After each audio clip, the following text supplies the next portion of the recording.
I do want to mention one other thing as we're bashing mainstream media, and they deserve to be bashed.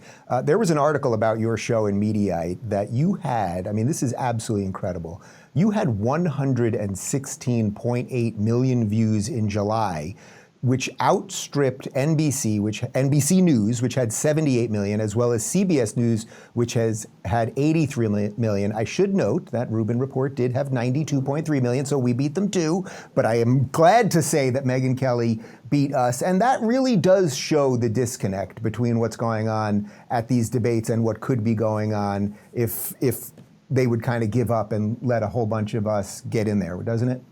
Yeah, I don't know. I guess I feel a sense of sadness. I feel a sense of kind of betrayal about the mainstream so-called media. They're not mainstream at all. Right. Why did we have a question on climate change and 2 questions on 2020 election integrity and January 6th and not one question about what we're doing to our children in this so-called transgender affirming care lane? Nothing about the detransitioners, the chopping off of body parts. It's so dark to me. Nothing about the young girls who just had all their rights stripped by the Biden administration in Title IX. Nothing.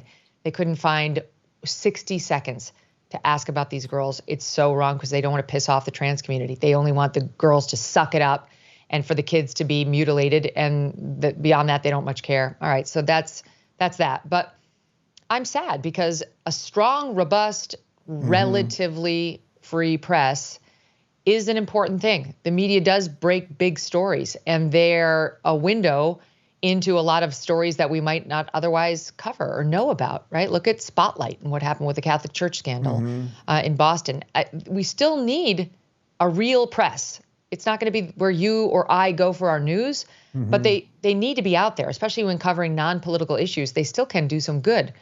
And when you see this kind of fail and this level of bias, it's just totally disheartening. I have felt like a darkness about it all day. It's not that you and I aren't out there and others like us as an antidote. It's just that's a huge behemoth. And last night had 53, or Tuesday night, 53 million, 57 million views. I mean, a huge audience. And that absolutely could influence an election. You know, I don't think it's likely. I think people are pretty dug in and they've made up their minds about these two. And there was not a slam the ball in the end zone kind of moment for her, and certainly not for him.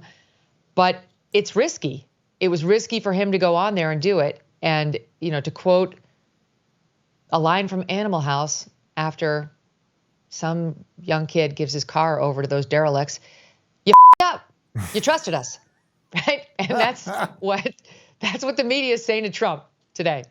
Megyn, I swear to God, I swear on my life that if they would do a better job and it cost me views and it cost me fame or whatever the hell this is, I would be fine with that because it would be much better for the country. And I'm fairly certain that you would agree with that premise.